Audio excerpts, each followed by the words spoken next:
Imagina por un momento estar en una noche cerrada, sin salida aparente, donde todo parece haberse detenido y la esperanza se siente lejana. En medio de ese escenario oscuro, el libro de los Hechos de los Apóstoles nos abre una ventana sorprendente. No es la historia de hombres perfectos, sino de hombres sostenidos por una fuerza que los supera, el Espíritu Santo, que guía, sostiene y acompaña incluso cuando todo alrededor parece derrumbarse. Lo que vamos descubriendo en este relato no es una teoría espiritual, sino una experiencia real vivida por hombres de fe. Pablo aparece aquí como un testimonio vivo de lo que significa confiar en Dios en medio del dolor. No hablamos de alguien que tuvo una vida cómoda o protegida, todo lo contrario. Fue golpeado, rechazado, expulsado de ciudades, arrojado fuera de comunidades, incluso atacado violentamente. Y aún así no se detuvo. Algo dentro de él era más fuerte que cualquier oposición externa. Cuando uno se siente perseguido por la vida, cuando las circunstancias parecen aplastarlo todo y la fuerza interior se debilita, este relato se convierte en una invitación directa a mirar la historia de Pablo. No como algo lejano, sino como un espejo. Porque su vida muestra que la fe no elimina las dificultades, pero sí transforma la manera de enfrentarlas. En el pasaje que contemplamos hoy, Pablo no está caminando libremente, sino que se encuentra en la cárcel junto a Silas, también llamado Silvano en algunos textos. No están allí por error administrativo ni por un malentendido menor. Están presos, encadenados, vigilados con estricta orden de seguridad, considerados peligrosos. El carcelero ha recibido instrucciones claras. Deben ser custodiados con máxima atención. Y aquí comienza a revelarse algo profundamente humano. Ellos no están en un lugar cómodo, no están rodeados de libertad ni de facilidades. Están en un espacio reducido, limitado, donde el cuerpo está restringido y la mente podría fácilmente caer en desesperación. Pero lo que ocurre dentro de esa prisión no sigue la lógica habitual. Es medianoche.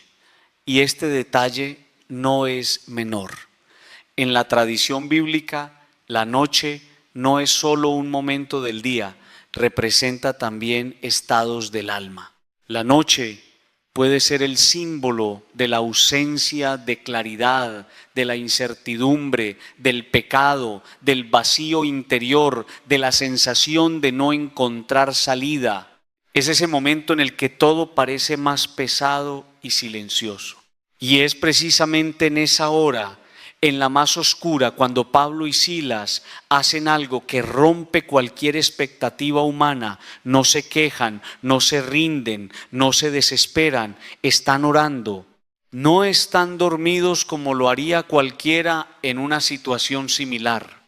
Están despiertos, conscientes, conectados con Dios en medio de la dificultad. Este detalle es clave, porque la noche de la vida no se vence con evasión ni con negación, sino con oración.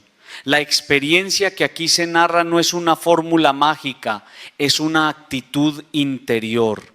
Es la decisión de permanecer en diálogo con Dios incluso cuando todo parece contrario.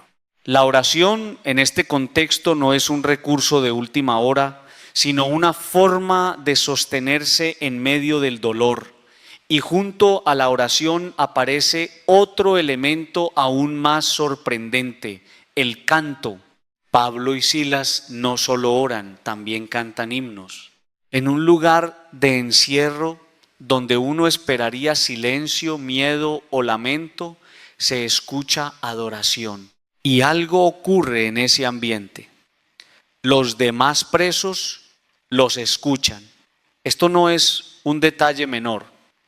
Significa que incluso en medio del sufrimiento, la fe tiene una dimensión que impacta a otros. No se trata solo de sobrevivir a la prueba, sino de transformar el ambiente con una actitud distinta. Y entonces, En ese contexto de oración y canto en plena medianoche, sucede algo inesperado que marcará el rumbo de toda la escena. Pero antes de llegar a ese momento decisivo, es necesario comprender lo que significa realmente permanecer firme en medio de la noche, porque ahí es donde comienza a revelarse la verdadera fuerza de este relato, y lo que viene a continuación muestra cómo una realidad aparentemente cerrada puede comenzar a moverse de una forma completamente inesperada. En ese ambiente extraño donde la oscuridad parece dominarlo todo, la oración de Pablo y Silas no se queda encerrada en el interior de la prisión. Algo empieza a moverse más allá de lo visible. No es un cambio inmediato en las circunstancias, sino una transformación que se está gestando en lo profundo, como si la realidad misma comenzara a responder a esa fe que no se ha apagado. Mientras ellos siguen orando y cantando, la escena da un giro inesperado. De repente, la tierra se estremece. Un terremoto sacude los cimientos del lugar. No es un simple ruido o una vibración leve, sino un movimiento fuerte que afecta la estructura misma de la cárcel. Todo tiembla, todo se mueve. Y lo que parecía fijo comienza a perder su rigidez. Aquí es donde el relato adquiere una dimensión más profunda. No se trata solo de un fenómeno natural aislado, sino de un momento que coincide con una oración sostenida en medio de la noche. El texto invita a ver una relación entre la fe perseverante y un cambio radical en lo que parecía inamovible. Los cimientos de la cárcel se sacuden y con ese movimiento ocurre algo aún más significativo. Las puertas se abren, no una, sino todas. Las barreras que antes estaban firmemente cerradas ahora quedan expuestas sin control. Las cadenas de seguridad, los cerrojos, todo aquello que representaba control y confinamiento pierde su fuerza. Es importante detenerse aquí, porque esta imagen no es solo física. Las puertas abiertas no representan únicamente una salida material, sino la posibilidad de que lo que estaba cerrado en la vida también pueda abrirse. Las prisiones humanas no siempre son de piedra, muchas veces son interiores, invisibles, pero igual de reales. La pregunta que surge es inevitable: ¿cómo es posible que algo tan sólido como una prisión se vea sacudido de esta manera? Y el relato responde desde su propia lógica espiritual. La oración constante, la fe sostenida en la oscuridad tiene un impacto que trasciende lo visible. Pero lo más sorprendente no es solo lo que ocurre en la estructura de la cárcel, sino lo que comienza a suceder en el interior de las personas involucradas. Porque la historia no se queda en el terremoto ni en las puertas abiertas. Hay un giro que revela quiénes son realmente los que están prisioneros. Hasta ese momento uno podría pensar que los prisioneros son Pablo y Silas. Ellos son los encadenados, los vigilados, los considerados peligrosos. Sin embargo, el desarrollo del relato empieza a cuestionar esa percepción. Porque cuando todo tiembla y las puertas se abren, no todos reaccionan de la misma manera. El carcelero, que hasta ese momento parecía tener el control, despierta de su sueño, y este detalle es importante: estaba dormido, ajeno a lo que ocurría dentro de su propia realidad. Su función era vigilar, pero él mismo estaba en un estado de inconsciencia frente a lo que sucedía. Cuando abre los ojos y ve las puertas de la cárcel completamente abiertas, su reacción es inmediata y extrema. Asume lo peor. Cree que los prisioneros han escapado y en medio del miedo y la desesperación toma la decisión de quitarse la vida. Su lógica es clara. Ha fallado en su responsabilidad y no ve salida a su situación.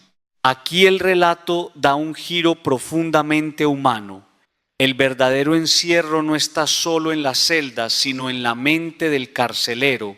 Está atrapado por el miedo, por la culpa, por la presión de su deber.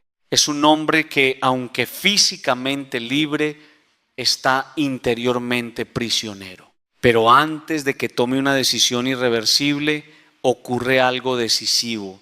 Pablo y Silas intervienen, no huyen, no aprovechan la situación para escapar, permanecen allí y con una voz que rompe la tensión del momento le dicen que no se haga daño, que todos están allí. Este gesto cambia completamente la dinámica de la escena, porque revela algo inesperado. Los supuestos prisioneros no actúan como cautivos desesperados por escapar, sino como hombres libres en su interior. Mientras el carcelero está dominado por el miedo, ellos están en paz.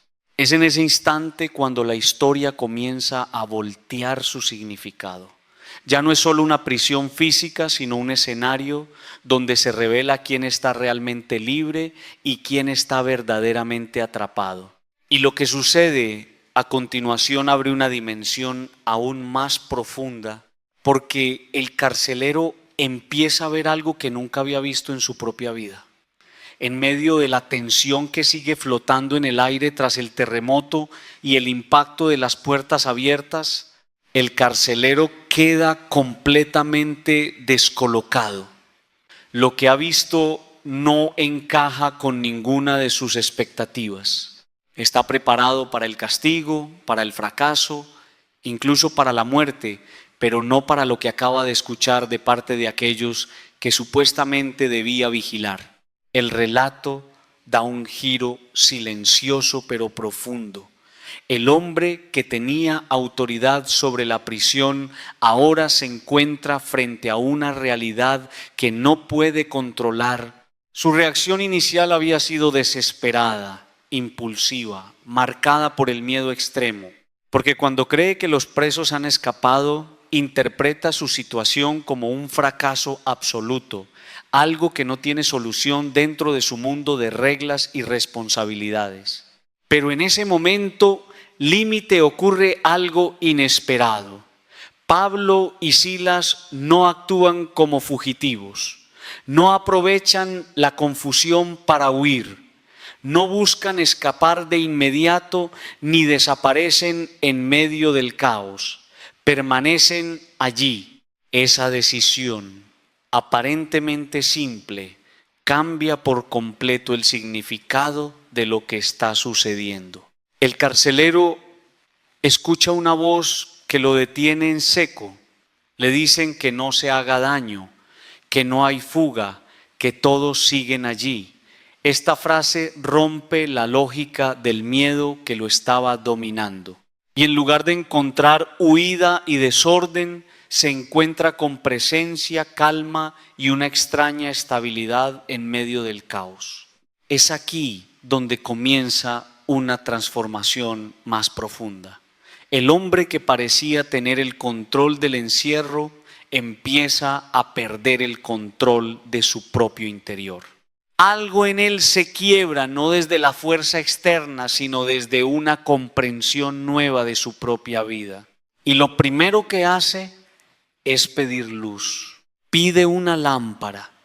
Este detalle, que podría parecer trivial, es en realidad muy significativo, porque el que debería conocer cada rincón de la prisión, el que supuestamente está familiarizado con la oscuridad del lugar, reconoce que necesita ver con claridad. Pero la necesidad de luz no es solo física, es interior. El relato sugiere algo más profundo. La verdadera oscuridad no está en la cárcel, sino en su interior. El que vigila a otros descubre que también necesita ser iluminado. Y esa luz no es solo para ver el entorno, sino para entender lo que está ocurriendo dentro de sí mismo. En ese estado de confusión y búsqueda sucede algo simbólicamente fuerte. El carcelero entra dentro. El texto lo expresa como un movimiento físico, pero también como un movimiento interior. Es como si por primera vez dejara de mirar solo hacia afuera y comenzara a enfrentarse consigo mismo. Este entrar dentro no es un detalle menor. Representa el momento en el que una persona deja de vivir en automático y comienza a confrontar su realidad interna. Es el instante en el que se rompe la distracción y aparece la verdad personal. Y lo que encuentra no es cómodo. Descubre miedo, angustia, presión acumulada, una vida sostenida por obligaciones pero sin sentido profundo. Descubre que su autoridad externa no le ha dado paz interna. Y en ese choque interior algo lo empuja hacia abajo, se postra, se arrodilla frente a Pablo y Silas. Este gesto cambia completamente la relación entre ellos. Ya no hay guardia y prisioneros en el sentido habitual. Hay un hombre quebrado frente a dos hombres que en apariencia estaban bajo su control, pero que ahora representan algo que él no tiene, una libertad interior real. El carcelero no solo se arrodilla, también lo saca de la prisión. Este detalle es clave. Es como si el orden se invirtiera.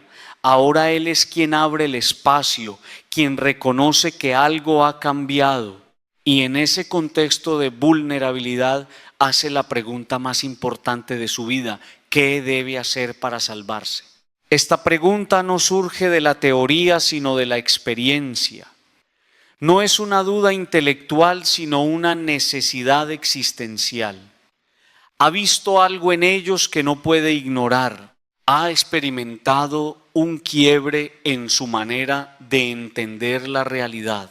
Y ahora busca una respuesta que le dé sentido a lo que está viviendo. Y en ese momento la historia se abre hacia una respuesta que no solo lo involucra a él, sino también a toda su casa, en el punto exacto donde el carcelero se reconoce vulnerable, sin defensas y sin certezas. La historia da un giro decisivo. Ya no estamos frente a una simple crisis personal, sino ante una búsqueda profunda de sentido. El hombre que antes representaba autoridad ahora se presenta como alguien que necesita una salida real, no solo de su trabajo o de su situación inmediata, sino de su propia vida interior. Su pregunta es directa, sin adornos, sin estrategias. ¿Qué debe hacer para salvarse? No está hablando solo de sobrevivir físicamente, sino de encontrar una forma de vida distinta, una transformación que alcance también a su familia.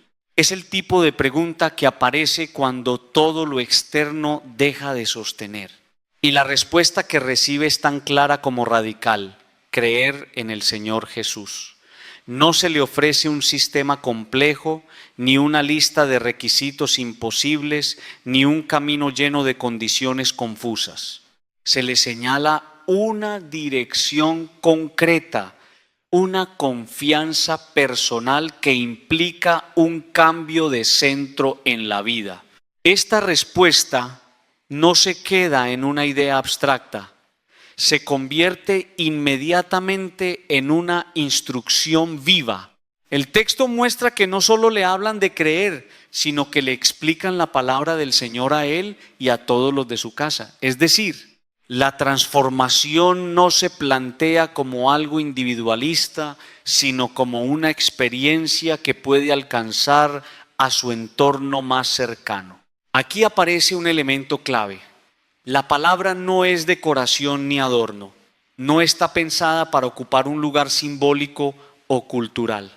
Es presentada como una fuerza que instruye, que orienta, que ilumina decisiones concretas.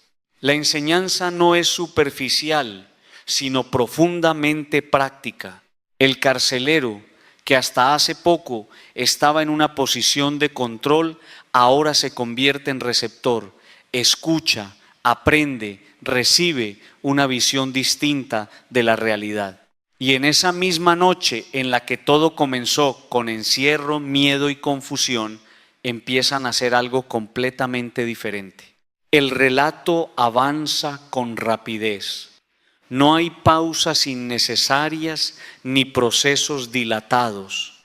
A esas mismas horas de la noche ocurre algo inesperado. El carcelero toma a Pablo y a Silas, cuida de ellos, les limpia las heridas. Este gesto es importante porque muestra un cambio inmediato de actitud. El que antes los vigilaba como prisioneros, ahora los atiende como personas dignas de cuidado. La relación entre ellos se transforma por completo. Ya no hay distancia hostil, sino cercanía humana. El mismo espacio que era símbolo de encierro comienza a convertirse en un lugar de encuentro. La prisión deja de ser solo un lugar de castigo y empieza a ser un escenario de reconciliación. Luego ocurre algo aún más significativo. El carcelero y toda su familia son bautizados. Este acto no es presentado como un ritual vacío, sino como una decisión que marca un antes y un después. Es la expresión visible de una transformación interior que ya ha comenzado. Lo sorprendente es la rapidez del proceso. Todo ocurre en una misma noche. La noche que comenzó con oscuridad, miedo y encierro termina convirtiéndose en un momento de decisión, acogida y cambio profundo. La historia no avanza lentamente hacia la transformación, sino que muestra cómo una experiencia espiritual puede reorganizar toda una vida en poco tiempo. Después del bautismo, el relato muestra otro gesto profundamente humano. El carcelero los lleva a su casa, les ofrece comida y celebra junto a su familia. Lo que antes era un espacio de vigilancia se transforma en un espacio de hospitalidad. La prisión deja de ser el centro de la escena y la casa se convierte en lugar de celebración. Este cambio de ambiente es significativo. No es solo un cambio físico de lugar, sino una transformación del significado de los espacios. Donde había encierro, ahora hay apertura. Donde había control, ahora hay acogida. Donde había tensión, ahora hay celebración. La familia participa en esta experiencia. No es un proceso aislado ni individualista. El cambio del carcelero impacta directamente su entorno. La casa, que probablemente estaba marcada por tensiones y dificultades, se convierte en escenario de una experiencia compartida de fe y renovación. Y así, lo que comenzó como una noche de prisión se transforma en una noche de encuentro. Pero este relato no termina simplemente con un cambio emocional. Lo que está mostrando es algo más profundo, como una experiencia espiritual puede alterar completamente la lógica de lo que entendemos como libertad y esclavitud. Lo que está ocurriendo en esta historia ya no se puede entender solo como un episodio aislado dentro de una prisión. Poco a poco el relato va revelando algo mucho más profundo. La verdadera libertad no siempre coincide con las circunstancias externas y la verdadera prisión no siempre tiene muros visibles. El carcelero ha pasado en pocas horas de ser un guardián del encierro a convertirse en alguien que experimenta una apertura interior radical. Ha escuchado una palabra que lo confronta, ha visto una realidad que no encaja con su forma habitual de pensar y sobre todo ha sido tocado por una experiencia que lo obliga a replantearse su vida entera. El cambio no es solo emocional, es existencial. Ya no se trata de cumplir un rol dentro de una estructura, sino de descubrir una nueva manera de vivir. Por eso, lo que antes era un lugar de vigilancia se convierte en un espacio de acogida. La prisión deja de ser únicamente un sitio de castigo para transformarse en el escenario de una experiencia de fe compartida. La casa del carcelero entra ahora en la escena como un símbolo fuerte. Allí no solo hay comida o descanso, sino una celebración que nace de la transformación interior. Es importante notar esto. No se trata de una celebración superficial, sino de una respuesta a algo que ha cambiado profundamente en el corazón de quienes participan. Mientras tanto, la historia deja una enseñanza implícita que se va haciendo cada vez más clara. Las estructuras externas pueden cambiar de significado cuando cambia la mirada interior. Lo que antes era amenaza puede convertirse en oportunidad. Lo que antes era miedo puede transformarse en confianza. Lo que antes era encierro puede llegar a ser encuentro.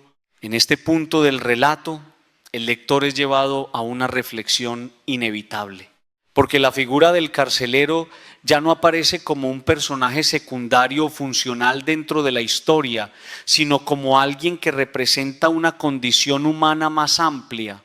Él encarna a quien, aún teniendo control sobre otros aspectos de la vida, puede estar profundamente limitado por dentro. La prisión entonces deja de ser solo un lugar físico. Se convierte en una metáfora de todo aquello que encierra a una persona sin que necesariamente haya barrotes visibles. Miedos, inseguridades, culpas, presiones internas, expectativas externas, todo aquello que puede mantener a alguien atrapado sin que los demás lo perciban. Y es en ese sentido donde el relato se vuelve especialmente cercano, porque no presenta una historia lejana, sino una imagen que puede reflejar la experiencia de cualquier persona. La pregunta del carcelero en ese contexto deja de ser solo suya. Se convierte en una pregunta universal. ¿Qué tengo que hacer para salir de esta situación de vida que me supera? La respuesta que recibe no es complicada, pero sí exigente en su profundidad: creer. Esta invitación no es una fórmula superficial, sino una decisión de confianza. Implica cambiar el centro de referencia, dejar de sostener la vida únicamente desde el control personal y abrirse a una relación distinta con Dios. Lo que sigue después de esa respuesta muestra que la fe no es solo una idea interna, sino algo que se expresa en acciones concretas. El cuidado de las heridas, el servicio, la hospitalidad, el bautismo, la comida compartida, todo eso forma parte de una misma transformación. La fe se encarna en gestos, y en medio de todo esto el tiempo se comprime de una forma sorprendente. No hay largas transiciones ni procesos lentos. La noche que comenzó con encierro termina con una experiencia de comunidad y celebración. Esto no es para romantizar la rapidez del cambio, sino para subrayar que en la lógica del relato hay momentos en los que la vida puede reorientarse de forma decisiva. Sin embargo, el texto también deja ver algo más sutil. La verdadera transformación no ocurre solo en un evento, sino en una comprensión nueva de la realidad. El carcelero ya no ve la vida de la misma manera. Ha pasado de controlar a otros a reconocer su propia necesidad de ser transformado. Y mientras esta historia avanza hacia su cierre, queda una idea cada vez más clara. La libertad no depende únicamente de las puertas abiertas, sino del estado interior de quien atraviesa esas puertas.